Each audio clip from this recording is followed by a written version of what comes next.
Welcome to the Pixel Retentive Podcast, where we, a business owner and an artist, discuss the business of art and the art of business.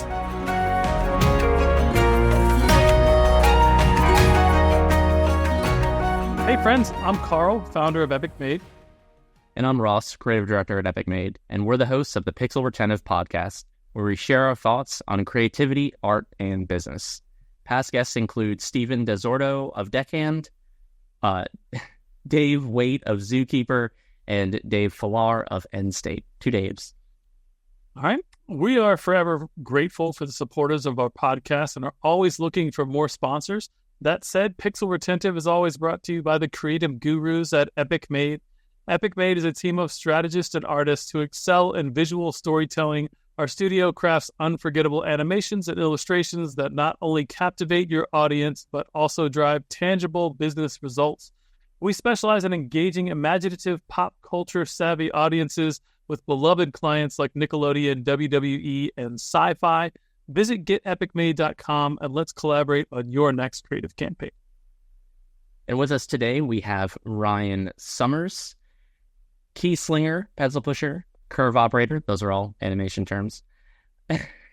Add root beer fanatic, hockey lover, and comic book nerd, and you've got a pretty good picture of who Ryan is. He's worked for the likes of one of my favorite directors, Guillermo del Toro, as well as J.J. Abrams, and loves pulling apart the puzzles within projects, regardless of whether or not it's solved by live action, hand-drawn animation, photoreal 3D, or something even more mysterious. Welcome, Ryan. Glad to have you. Thank you so much for having me. It's so awful to have to hear your own writing about yourself being said back by somebody, but thank you for that introduction. I appreciate it. I apologize to anybody who was cringing as much as I was while I heard it. But he gave me the script. It's not me.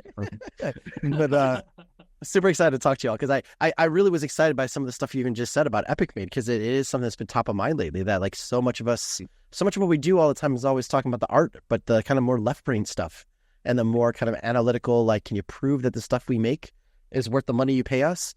That's been top of mind for me a lot lately, like in the last few months, at least in the motion design world. So it's rare to hear people. We're gonna talk about that then, because my original plan for the topic of this was just kind of discuss your creative journey, and just kind of like I mentioned to you off camera, like we don't get the opportunity to get like artists who are doing the physical work, the actual art side of it. Very often on the podcast, a lot of it is creative directors, which you also are, as well as, creative leaders and things like that. People who are running teams who are creative, and they have input as well, obviously. But I wanted to kind of get an idea of what that's been like for you. But I mean, Carl knows I've spent an enormous amount of time educating myself on just the theory behind storytelling and the theory behind, creating symbolism within art and trying to make sure that people subconsciously see what you want them to see, and their eyes are guided to the right spot and stuff like that. I love that stuff. So yeah, no, I think that's great. It's amazing to me. It's really weird how little of that actually gets talked about at like a creative director or kind of like director level, because you think that's what you're spending all your time doing. Or you think maybe when you're not a director, you assume that's what you get to spend all your time doing. You're like, oh, I don't have to make it, but I get to talk to everybody about how they're going to do it. And it is, I mean, I've been very, very fortunate to spend time with some of my heroes, some of the people you mentioned. And even at that level, it's constantly amazing to me when you talk to somebody like Guillermo or Jonah Nolan, or like the amount of time they actually get to spend doing the stuff you assume they spend their whole day doing, like directing and like shaping the story. And like so much of that is handled by other people. And then they are just like the best thing Guillermo del Toro ever told me was something to the effect of, and I'm paraphrasing it, but I asked him, like, how do you do all this? Like, what's your day like? I was just so lucky to be around him. And we had some quiet times, like, while we were waiting for stuff to come up. And he's like, man, my job is every hour I'm going to get asked 100 times yes or no. 99 times I have to say no correctly. And I have to pick the one time every time to say yes out of those 100 things. He's like, and you wear that every day. You wake up, you drive the car into the set, you step off out of your car on a set thinking like, am I going to say yes to the wrong thing every hour? And what is that repercussion? Those like ripple waves of repercussions going to have a day later, a week later, a month later, 5 years later in your career? Like, do I direct A or do I direct B? Yes or no? Like down to the, like, should the light be over there or should the light be over there? Like it's astounding to me how little you actually spend doing the thing that you spend your whole life training for as a creative when you get to that level. So yeah, I love that discussion because it's something I'm constantly trying to figure the balance out for my life. Sure. Well, before we jump too deep into the weeds of that, we have a little intro question we have for everyone when they come on the show. So tell us how long you've been in the industry and the project you're most proud of so far.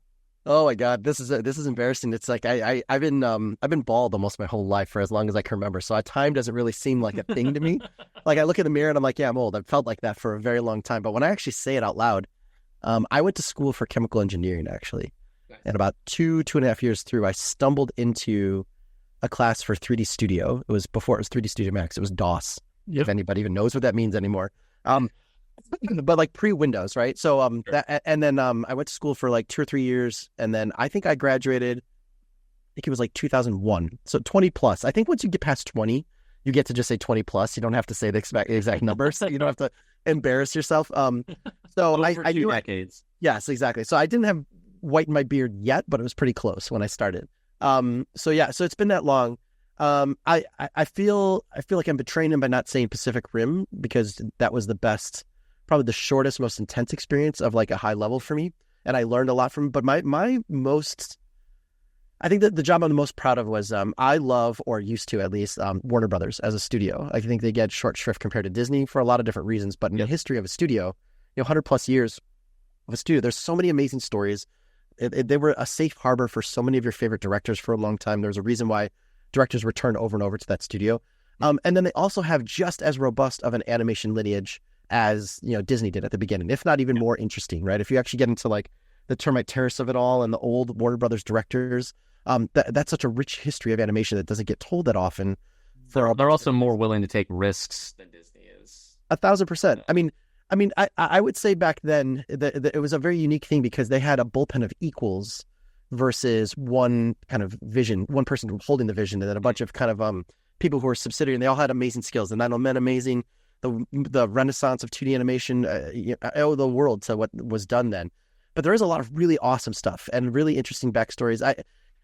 In the back of my mind, one of my like 2 or 3 most wanted jobs to ever do is to actually make a Mad Men style series about the termite terrace and Hollywood through the eyes of early animation, all the way through the strike, through those things breaking up and everybody coming back and like the Red Scare, all of that stuff. There's an amazing like 5 or 6 season like West Coast version of Mad Men through animation.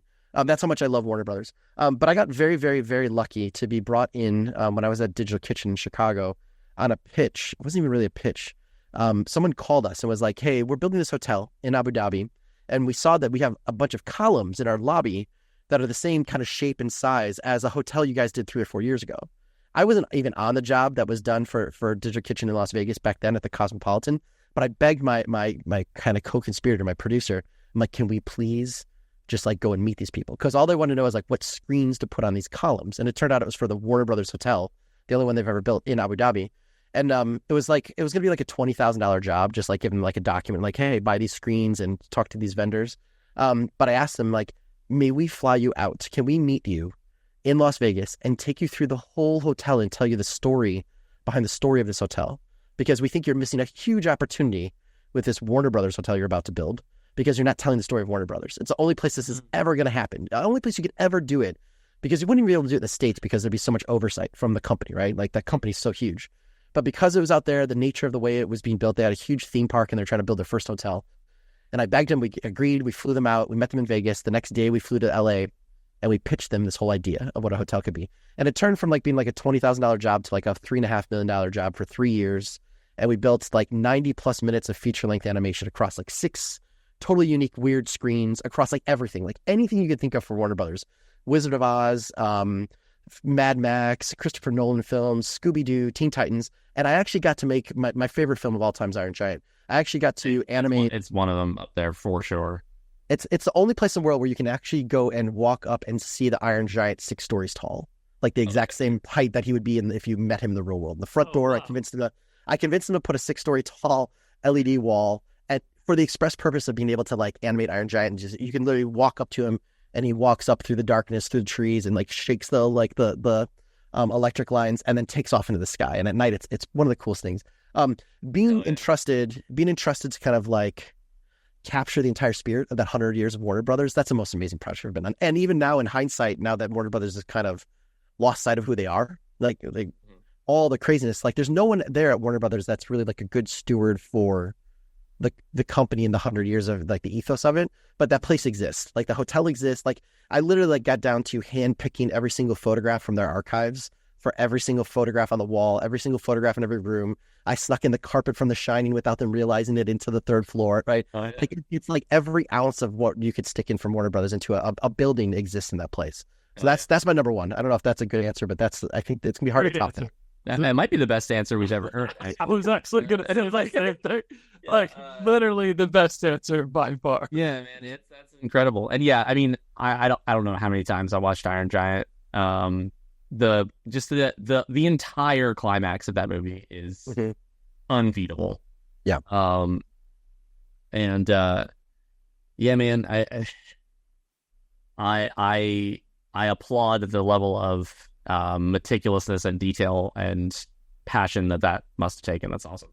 Yeah, but I mean, also was just very lucky. Like when you get, we get very lucky to ever touch any property or any story that like you grew up with, or that it's so rare to even have like a movie that's both your favorite and the best. But being able to find out that like they literally told us that guy I was talking to that was like the IP kind of overseer for all Warner Brothers. He's like, you can pitch Iron Giant, but we pitch stuff all the time, and because of the way Warner Brothers works, even though he's not an employee, because they're a director first studio, it would have to go to Brad Bird, even though he doesn't own Iron Giant. Even though they're like, it has to go to Brad, and he never approves anything. And I'm like, he will approve this. I would like, if I have to animate it myself, he will approve it. And I got word that was one of the coolest things about the projects is any of that stuff. Like we did there's a bar on the top floor, an outside bar, and we wanted to make it the place where like the directors would go to dream up their next idea. So it was like a celebration of all like Maurice Noble, the background designer from Warner Brothers, Christopher Nolan, like the big like dreamer of our kind of generation.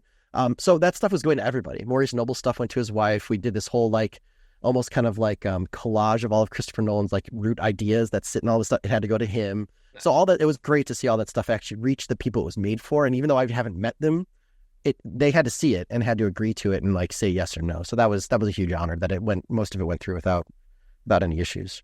That's really awesome. Yeah. Wow. I still never been there though. Would love to go. One day I would love to actually be there. I went there as they were building the building, and I got to go through the theme park, like when the lights were off and nobody was in there, like walk the actual theme, like the rides, like there's a huge Batman ride.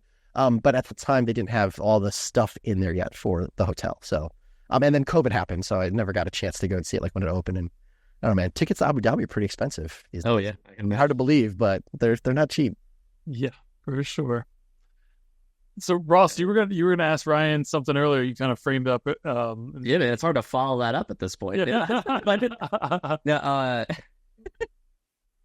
No, I mean, I guess.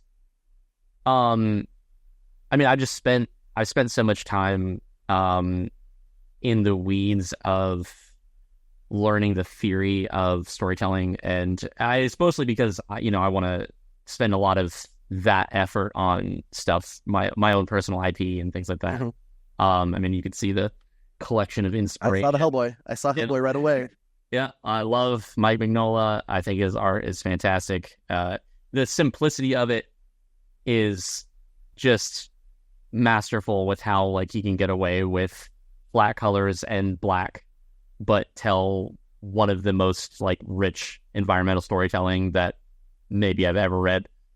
And yeah, I mean, I guess, if you're as passionate about that, like I would love to just talk to you about just the ideas behind how to get people to actually give a shit about the stuff that about the story that you're making. Right. Yeah. And I've recently kind of come to this notion of, I think that there is a world where the typical storytelling craft, like Dan Harmon's story circle, Save the Cat model, the hero's journey model, things like that, I feel like they could be applied to advertising. 1,000%. 1,000%. I'm so glad you're asking this question. And so that's one of the things that I want Epic Made to be able to do more, I guess, more consciously, right? I feel like we do it as the creative director. I have my hands in almost every project that we have, if not every project. And so I'm guiding a lot of it. In fact, I was just gone for a month because of my newborn son, and I saw exactly what happens when I'm not guiding all of it. Mm-hmm. Nobody does. We're still alive. It's fine. But yeah, I wanted to get your thoughts on like how you think that it could apply, and because it can't be 1-to-1, right? Like realistically, there's no dramatic element to advertising in that. Like the hero doesn't have to suffer at all. He doesn't have to hit a point where like he's gotten what he wanted and lost and realizes he needs something else. Like that arc doesn't really need to happen in advertising. Mm-hmm. I would actually argue that it's the exact opposite. It's the exact opposite. But I think you're looking at this is something I've been going through for the last 2 or 3 years, and I'm like still like trying to refine my point of view. So this is actually useful for me. I think we take way too, you guys are in the business of it as well as making creative. I think because we are artist-driven studios working for advertising, who have an artistic vision, who have a voice, who have obsessions, but you only get so few times at actually like exercising that we have a very myopic point of view over the entire arc of what it is we're making, right? Mm-hmm. Like we're like, could we please win the job and let us make as much of our own art in that process as possible? If I can fit a little bit of me in here and there along the way, I won, right? But I think that hero's journey actually exists for the customer of your customer. And I think we're an integral part of that, but we lose sight of that from the very beginning. And I argue this all about motion design is that motion design is a very insecure, very imposter syndrome, fear-driven kind of industry, because you almost are by a person who's an artist who goes to school to learn how to, to learn how to critique, to learn their tools, to develop a voice. And then they're going into an industry literally saying, I've given away all of my power. Tell me what you want me to make so I can fill up a blank page and get paid to come back and do it the next day, right? So there's almost this inherent like agreement in motion design or in advertising or in agencies that like you're already on your back heel, right? But in my mind, I think the biggest thing we're giving up is the fact that like we are the people who tell the story that allow those people in the audience to go from being like an audience to the community to then the people who buy the product, to the people who use the product, who then tell the audience again, you should be part of this as well. We are the speaker for that. We are the people who dream up the vision for that, the voice for it, right? So I do think that hero's journey exists. We just get so focused on, am I going to use Houdini? Am I going to fucking use X particles? Wait, should I make it look like Magnola or should I make it look like Silvestri? Like we get so tunnel driven in that because that is like our ego of like, all right, you're finally going to pay me to do my thing. I'm going to go do my thing, right? But you forget that your thing is in service of, and that's something what I love about like even someone like Magnola and in Hellboy, when you look at his art style, right? It's so in counter to everyone else that came up around his time, right? Like he came up around 90s Image where everything was pencil mileage and, like, excuse my language, but like swing your dick as big as you can on the page. Yeah. And like, like, can I make a splash page? Well, I'll make a bigger splash page because I'll make a 3-page gatefold splash page. Like, and here's this guy. Also all the all the colors were super vibrant. Yeah. And they were all over computer rendered. Yeah. Yep. But here's this guy who uses like a very limited set of tools in terms of his storytelling, right? Limited color palettes, really big, spaces of black. He's lighting it like he's like a cinematographer. He's really thinking about page transitions. He's thinking about the bump at the end of the page. So when you flip, there's gonna be a giant page, but it's not even a full page. Like there's a lot of subtlety in looking like you're simple, right? Yes. And I think that because we so rarely get an opportunity to show what we do, we're like those image guys where it's like, we're going to give you everything of all of us as much as we can on every page. And it leaves very little room for like the audience to actually, like, I love title sequences. I love title sequences almost more than anything in the world. They're pretty awesome. I think that there's very few good title sequences.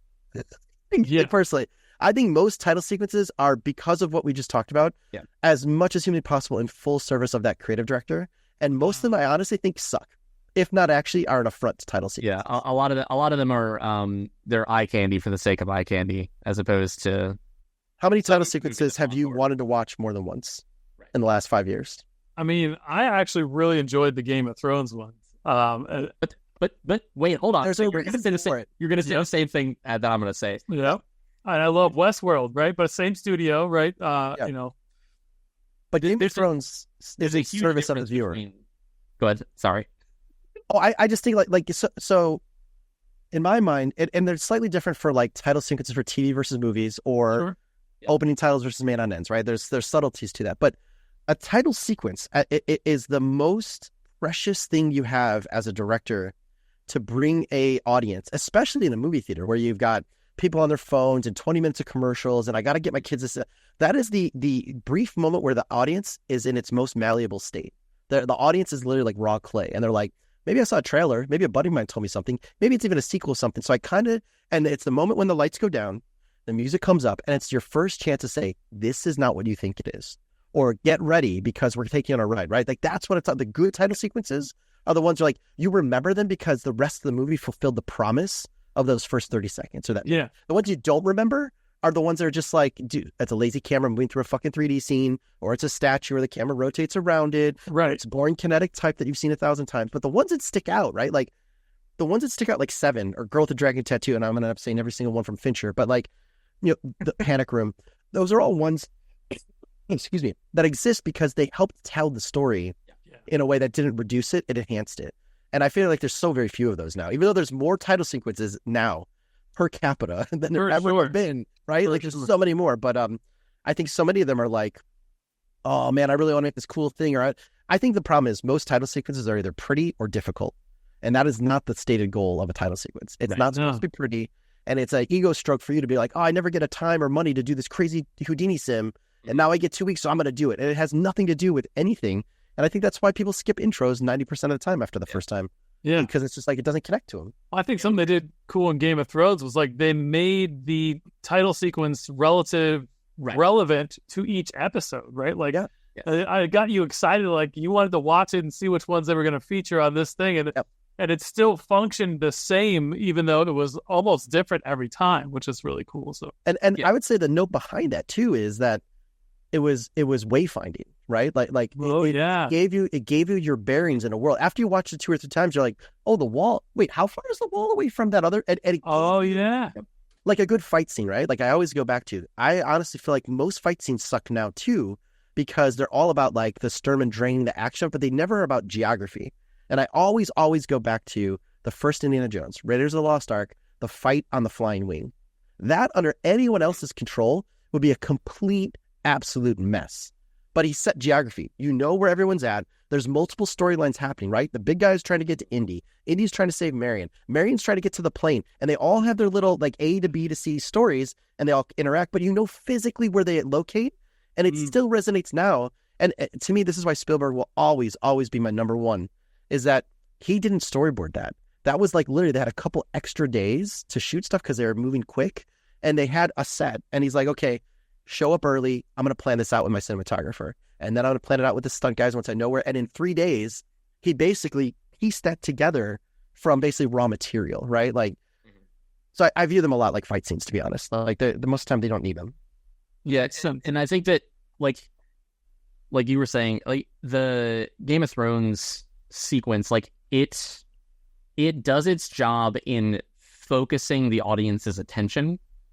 And it like you said, it tells the story of, hey, we're going to focus on this house and this house and this house and this location, this location, this location. It gives you an idea of the geography, the music, and all that stuff just kind of blends into it. Like it creates this symphony of get ready, you're about to watch Game of Thrones. Right? I don't think Westworld does that. I think Westworld is beautiful noise. Yes, it is.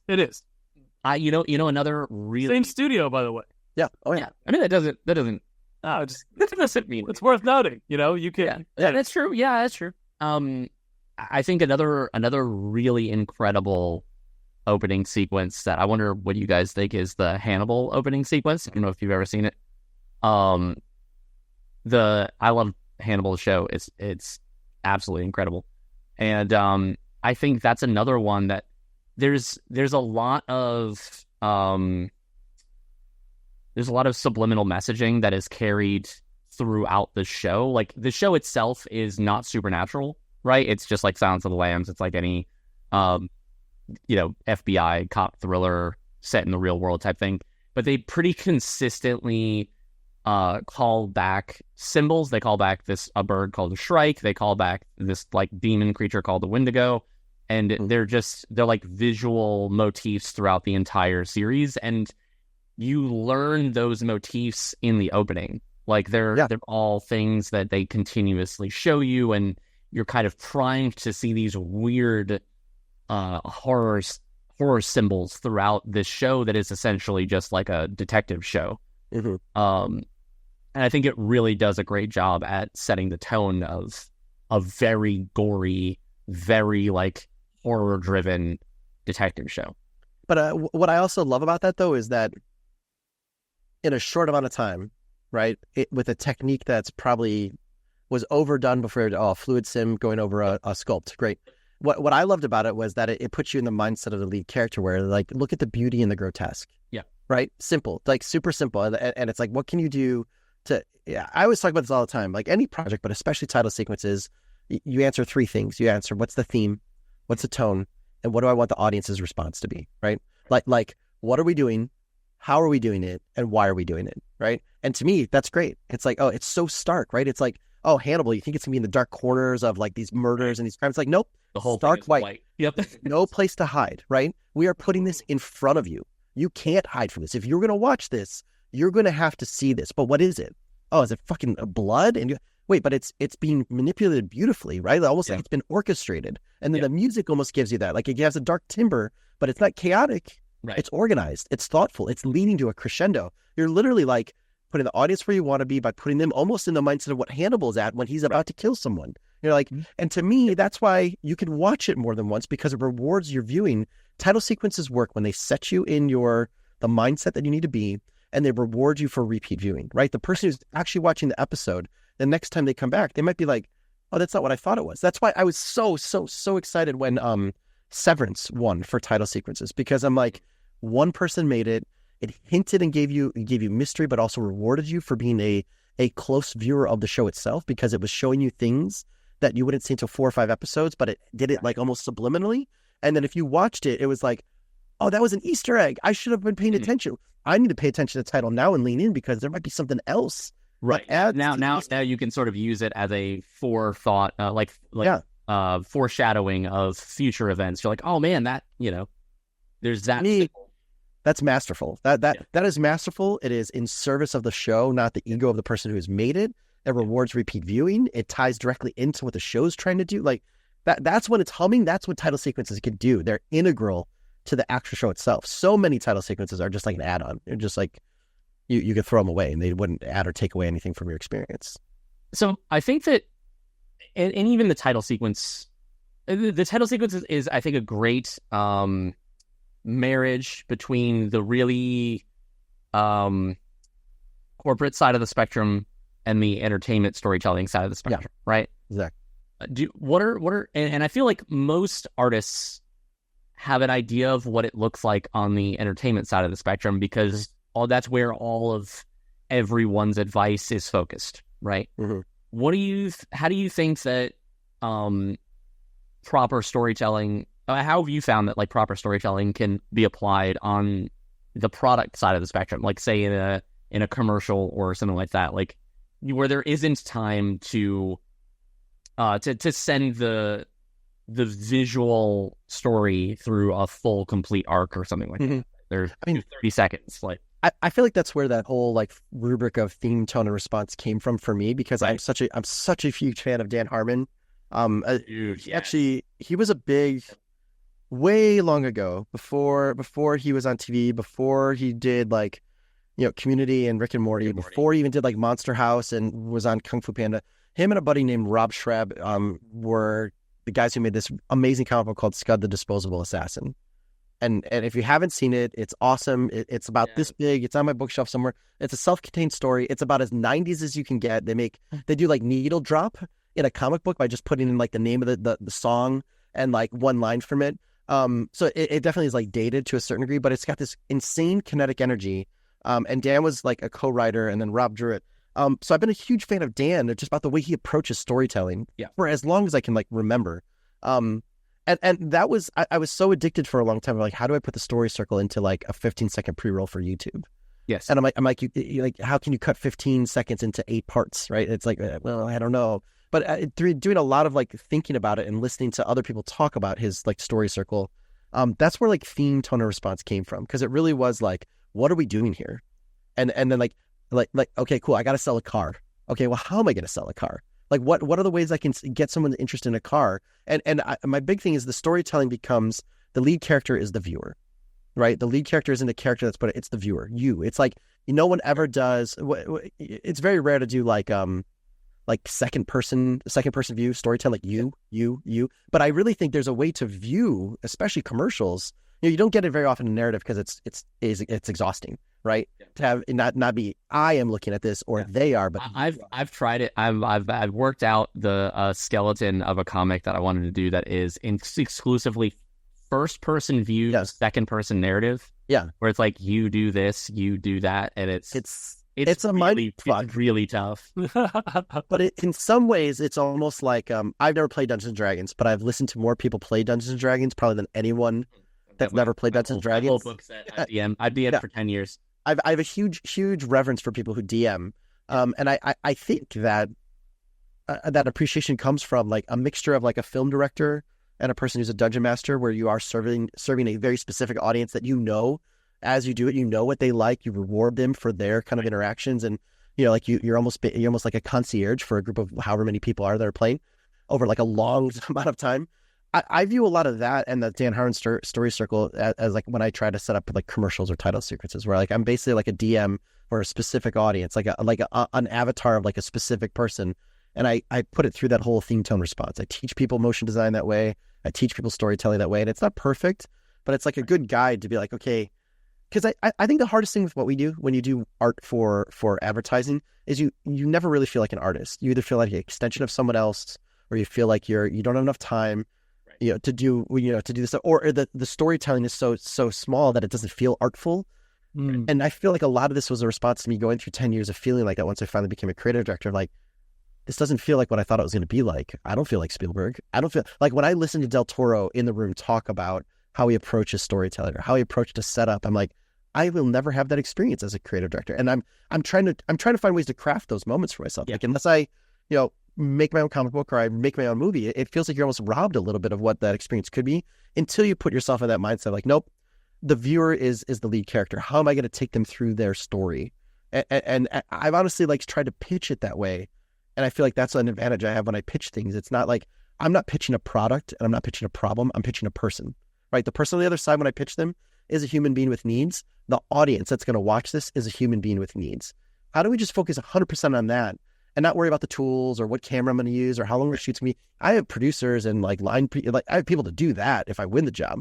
But like, to me, there is some real truth to like all that stuff that you're talking about that you love. Find a way to convince yourself that that's still valuable. I try to approach it that way. I don't know if that helps, but it's helped me that way. I think I actually tried to do this literally yesterday with a project that we're working on.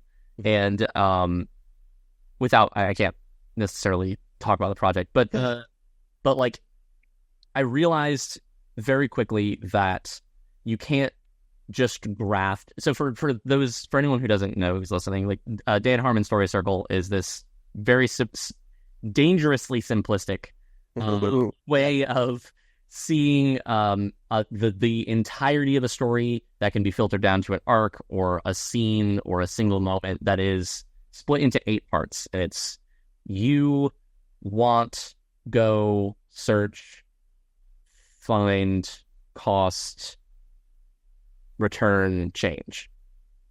Like 95% sure that's correct. I think the biggest thing that the biggest difficulty with grafting that sequence into the story of an ad is the cost section.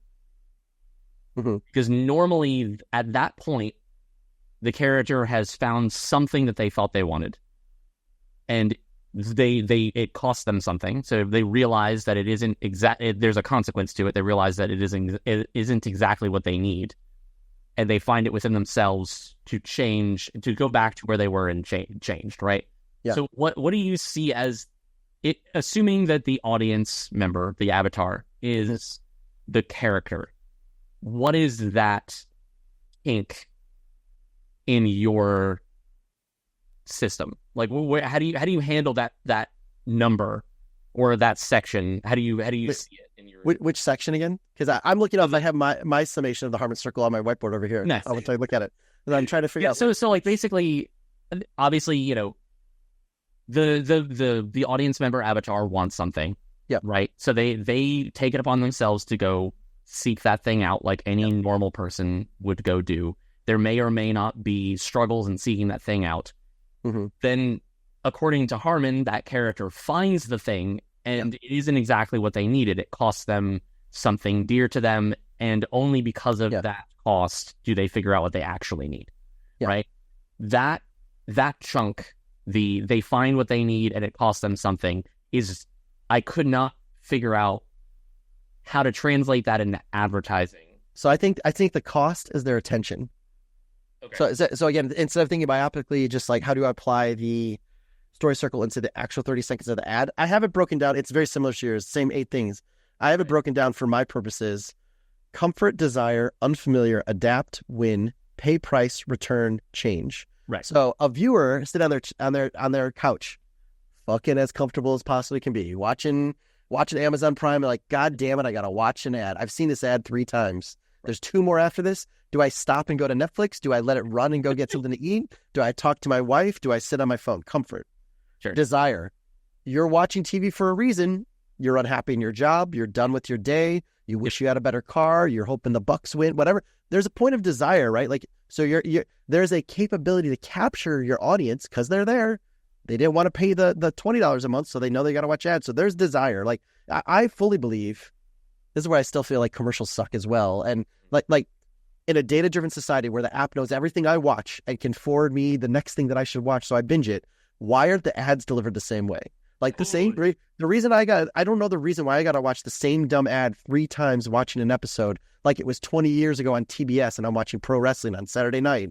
Like, I don't need to see the same Oreo double stuffed commercial 15 times over an hour. You know what I do. You know, you're Amazon, for God's sakes. You know what I buy. You know when I need it. Right. So why aren't the commercials? If you made compelling commercials that were aimed at my wants and needs, which used to be impossible, but it's totally doable now. Like, I look at it. I'm comfortable. I have a desire. You know what's sitting in my wish list? Amazon, right? Share that with, whoever it might be, right? Like, I've pre-waited for Ahsoka, Disney Plus. I'm going to watch it. I've already, you have my profile down to science. That's supposed to be the wonder of data-driven advertising. So I have a desire. Show me something unfamiliar. Show me a car that I've never seen in an application, never seen it. I will adapt my viewing now. Now I'm going to lean forward and be like, wait, what is that? There's an electric Mustang SUV? What the fuck is this? I've now adapted. Win me over. Tell me why the car is so cool. I will pay the price with more attention, right? I will either go to a website, I'll do a QR code, I'll watch the commercial the next time you play it, because now I know what it is and I'm expecting it. I will return back to my viewing and I am now changed. Right. That's the Dan Harmon circle for advertising. Interesting. So you see the cost as a win for the client. I see the cost as a win for both, right? Like, if I decide to pay the cost and if I see the costs, it tells me I have 120 seconds until I get to keep on watching my show. I can make a decision not to continue watching it. That's true. So it's a cost for the client. It's also a cost for your audience. Like, you could continue to watch it, or you could just say, fuck you, or I can have it on. I'm not giving you my attention. I'm going to look at Twitter until you're done. Right. Okay, you're done? Now I didn't pay the price. But also, because you didn't pay the price, you didn't see the unfamiliar. You didn't feel like you won. You didn't feel like your returning changed, right? That's fucking Lord of the Rings. Yeah, that's Lord of the Rings. Yeah. Those 8 steps, right? Like, you could view the process of, I'm going to make a commercial for a lead character that doesn't know they want my story. And if by the end, they go and they watch the commercial another time, and then the 3rd time they tell their wife about it, and their wife tells a friend while they're waiting to pick up their kid, and they go to the Ford dealership and actually sit down in a electric Mustang SUV, fucking, we win. We won, right? Casted the ring into the Mountain Dew. Into the mountain. Dude, we finished The Hobbit finally, though. We were reading it to my son, which was super cool. That's awesome. It's past few weeks. Anyways, sidebar. So cool. I don't know if that answers your question, because I know it's maybe stretching it beyond like how to in 30 seconds so I tell a hero's journey, but it is something I'm constantly trying to talk to other shop owners and struggling with, like artists who are like solo entrepreneurs trying to pretend to be like a studio, and they're like, how do I just want to make cool stuff. And it's like, well, you've entered into a realm where you're not just making cool stuff. Yeah. Maybe take what you expand it out a little bit. You have the luxury and the curse of your canvas is now wider than you ever thought it was going to be. But the reward is also potentially much greater, right? Like, you could just be a workaday person looking for work every day, or and I struggle through this myself, you could be in charge of your own destiny by widening your perspective a little bit. 100%. And like we talked about a little bit earlier on that you were excited to get into a bit, but like when these things are done right, they pay for themselves and then some, right? And the financial viability of a brand building a story that's engaging in and wants people want to watch it. They want to watch the ad the second and third time. They're hyped and they want to see all the little things, just like the title sequence. You don't see all this shit the first time. You're still kind of like shock and awe for part of it. And so the second and third time you watch is where you really dig in. Making sure that these things engage people, because I think, people that are like, we're over old school advertising. We're over fucking infomercials. We're like, I don't want to watch that shit ever. If it is not compelling and exciting, like we have unlimited entertainment open to us. And, Ross and I have been, reading some books, and I think, Alex Hormozy said there's no such thing as too long. There's just too boring. Yes. Right. Like 100%. Yeah. So like, people are trying to, you see all these like older, like super established agencies putting out just garbage all the time that no one wants to see. And like you said, they're serving it over and over. Like, I don't want to see another boring ass, like cheery Oreo commercial. Like, no, that kid's getting diabetes. Like, I don't give a fuck. Why? They're just selling bullshit all the time. I'm over that side of advertising. So anyways, you guys are comic book fans, right? Obviously, like in your backgrounds and see it, but like, I get so frustrated that people are like, "Oh, comic books movies are dead. Oh, the genre is dead." I'm like, you know what people are sick of? People aren't sick of comic book movies. People are sick of boring fucking comic book movies. Yes. People tell the same story over and over. Yeah, they're sick of formulaic comic book movies. They're sick of Disney taking no risk, as little risk as possible, greenlighting one more franchise. Let's add another hero in. People will go see it. And it's like, I will even argue about that, though, because you know what? I think the best movie, or the movie that moved me the most last year, I think it was last year, was Guardians of the Galaxy 3. I've seen more stories with those same fucking characters over and over, but that movie told that way by that person, I was like, who wasn't weeping by the end of that movie? Who wasn't like, oh my God, this is the end of it. But the third one, But the third one, like, it was very, very, like Francis Ford Coppola couldn't stick the landing, man. How many movies, the third movie of the trilogy, is the best movie? Yeah. Toy Story 3, Guardians of the Galaxy 3, Return of the King, maybe? Yeah. Like how many third ones? And that was a comic book movie that was retread of all the same characters that have been expanded beyond just their own franchise. So like, I don't even blame Disney or Feige or Marvel per se. Like, there's a certain amount of like, you get your return on investment, right? In the same way, like we see just the pixel versus like seeing the Times Square billboard. A lot of times we have to be reminded of that. Like a lot of times you're spending $250 million plus another $200 million, not to make one movie successful, to be able to launch the ability to make 4 movies successful, right? So like, I get that. Like, you make an Iron Man movie and you're rolling the dice, you're spending more money than you should, and you got to sell it and it's success, go for it, man. Like I don't need to see 5 Toy Story movies. I don't even need to see 4, but I get why there's 3, right? Like, that makes sense to me. But I think the thing for me is just like when people get tired and they get, it's just a formula, right? It's just whenever there's a formula, you can feel it. I don't want to go to a movie and know what's happening next. I think that goes down to what you were saying, Carl, at the base thing of all things. I really, I use this when I was pitching the Warner Brothers job. I don't even think it's storytelling. I don't even think it's journey. I think there's an atomic principle even smaller. I think people want anticipation. I think anticipation, like we are addicted to anticipation, and it's story fuel. We talked about comic book, right? Mike Mignola worked because you get down to that right-hand page, bottom panel. Yep. You're like, I got to turn the fucking page. I got to turn the bump. The bump is the thing. Like, it's like, what is going to be when I can't see and I got to see. So like how many times when you read a comic book, do you look straight to the bottom right? I do it all the time. I have to miss not to, because you're like, I want to see what's going to happen next. It's like, no, I got to read the 2 pages, but the whole back of the book principle thing. And you're like, oh man, no, I gotta. It's why teaser trailers are an art form. It's why binge viewing is the dumbest fucking thing that's ever happened to television. Leave people anticipating and wanting, and they will reward you in spades, even if the payoff isn't that good. Like J.J. Abrams' entire career is built off of anticipation. How many things has he finished that's finished well? Oh, maybe 0. How many things does he start? I was gonna say Star Trek, but maybe that I don't know that it finished well. That's what I think. If it ended at con, it would have finished well. I think he would tell you if you had him in a room where we weren't recording his dialogue, he'd say, yeah, I have a hard time with third acts. Yeah. But I can tell you one thing he does better than almost anyone. He knows how to start a story. Oh, yeah. He knows how to keep you coming, right? Like, was Lost the best end in the world? No. I love that show. But you know what? I have such fond memories of the journey of going on, of exploring and trying to figure out what Lost was, that I think that like him and Damon and Carlton Cuse, like those guys are geniuses in terms of storytelling. So what if they didn't finish the landing? I got 6 years of every week, as soon as the show was done, going online and talking to anybody I could about it. I flew to Comic-Con 6 years in a row to be in Hall H or whatever hall they were at, to hear how they're going to tease the next season, to see what the next thing was about. Like, to me, man, anticipation, that's and I think you can use that in you can use that in your day-to-day interactions with people, how you talk to them. Instead of telling them something, ask them something. And I feel like that's at the core of what we do in terms of advertising. If you're pitching someone, instead of telling them why you're the best, ask them, why do you think we're the best? And let them talk, and then build on that.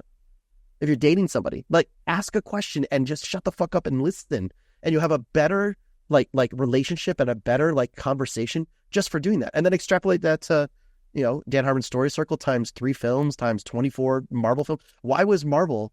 Why in the world did that final Marvel Avengers film do so well? Because it was the final answer to a bunch of questions, and it summed it all up, right? It was the culmination to 10 years of questions that they left. That actually sat on the back of 65 years of storytelling. If you're the right person, right? 100%. Yeah. That's a genius of continuity comic books, is that if you do it right, you're always. This is gonna sound awful, right? This sounds so stupid, but right at the beginning, I said, my pro wrestling friends and how they would drink water. Like, I grew up in the South. I grew up in like super like wrestling country. In high school and in like my college years, I traveled a lot with guys who were pro wrestlers, who became the biggest pro wrestlers in WWF as possible. And that idea of like week to week storytelling, where you always leave them wanting more. You give them something that fulfills it, but right before you go home, right before you turn off the TV, you leave them a question to get them to come back next week. As carny as that whole concept is, and as stupid as it sounds, to me, that's where the key of me like feeling like this discovery, like anticipation is literally everything in terms of relationships, in terms of storytelling, advertising. You got to build, you have to rely on that to kind of like keep it moving forward. Yeah. I love that. Love it. I wish I had a little bit more passion for this, man. I was really hoping that we'd have some more energy on this conversation. I know, right? Yeah, it's been a little dry. But... I should have gone with coffee instead of water. Next time. No, but unfortunately, yeah, seriously, part 2 coming. Yeah, we're coming up on time. It's been an incredible conversation, man. And speaking of trailer, I know you mentioned a trailer. I mentioned it. Have you seen the long legs stuff? Yeah.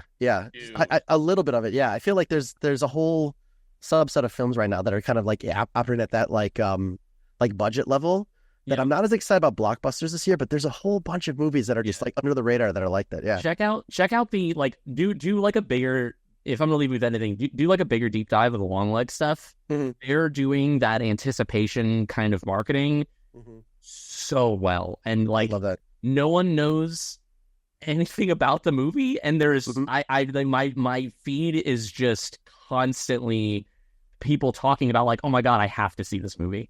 Nicolas Cage is in it, and you got me. I've looked. Yeah, they haven't shown him in the advertising. That's great. I love it. I think that's so smart. That's so smart. It's incredible. It's all vibes. Like I think the last trailer they dropped didn't have a single line of dialogue. I love it. I mean, I think that's super pertinent to say. Like, I would love to get on and talk to you guys again and ask you guys questions, because I feel like, I think that what you just said is the perfect perfect example of what they don't get. Like the people, like the people we work with, who you assume get it all, right? Like, guys, like you assume like the people who hire you and you have the answers, and you just have to go make something. I think the perfect counterpoint to that is look at Fall Guy, right? Fall Guy literally had every single thing. Amazing movie, amazing reviews, the hottest actor in the last 5 to 10 years that you could think of, coming off like the hottest performance possible, in Ryan Gosling.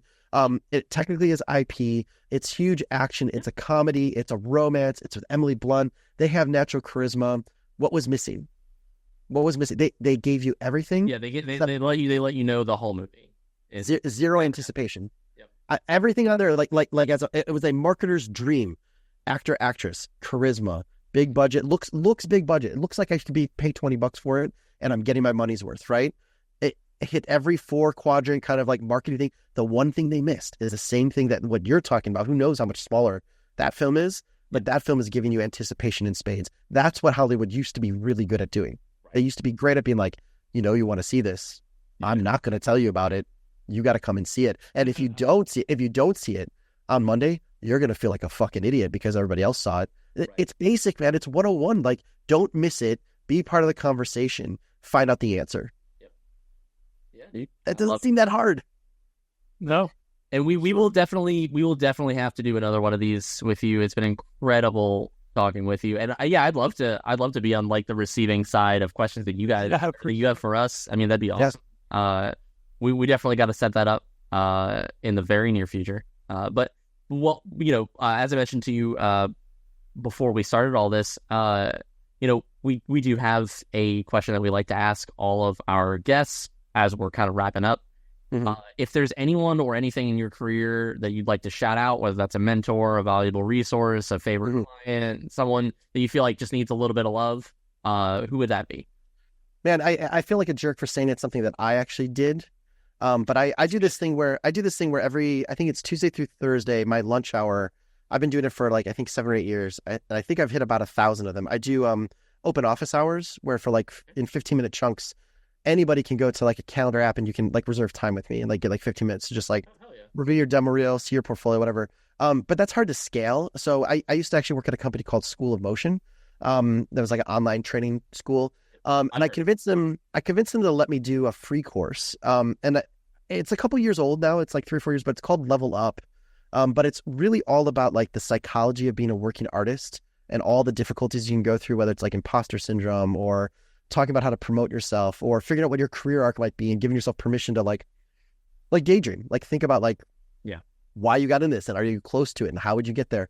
I've had so many people, I feel okay shilling it because it literally is free and I don't get anything from it. But I've had so many people like really appreciate like taking the time to go through. It's like, I think like 10 to 12 hours of just like videos and like a couple like questionnaires and stuff. If there's anything I've done separate from like the work itself, I think that's a really cool resource that, hopefully when we get to talk about, the next time we talk, like just talking about the difficulty of like running a business, being an artist and trying to make money, doing that. Like it's fraught with so many things we never get taught or talk about or like, as much as people talk about like work-life balance and value and mental health and like, as an artist, that's not a cool thing to talk about. And I think there's a lot of still people feel shunned or feel like it's weak to talk about those kinds of things. This was my first attempt at ever trying to start those conversations a little bit that I think are worth even more now in light of COVID and in light of working remote and the slowdowns and all the other crazy stuff. Like I think it's still a pretty valuable resource. So if you go to School of Motion, look up Level Up. Super easy to find. It's free. Just sign up for it and you can kind of watch it. That's incredible, dude. Yeah, love that. Thank you so much, man. Yeah, thank you guys. Appreciate it. Yeah, and a huge shout out to Ruth from Cream for introducing us. Ruth is amazing, and Amanda and Dave, the whole squad over there, good people. So, for sure. All right, guys. Well, we've been talking with Ryan Summers. His website is listed below. And if listeners want to follow up with you directly, obviously there's the schedule time with you or the School of Motion thing. But where else? Anywhere else that? Super easy. I live on Twitter. If you ever want to reach out to me, I can't believe I'm saying this. My DMs are open. But if you look up Oddernod, ODDERNOD, that's pretty much my name everywhere. If it's Instagram or Twitter or anywhere else. Easiest way to do is hit me up there, or just look for Ryan Summers on LinkedIn and just connect to me. And I'm always talking to people all the time. Sweet. Thanks so much. All right, friends. Well, thank you guys for coming by the show, and we'll see you next time. Yep. We really hope you enjoyed the show. Please like and subscribe to join us on our next journey through the world of art and business on the Pixel Retentive Podcast.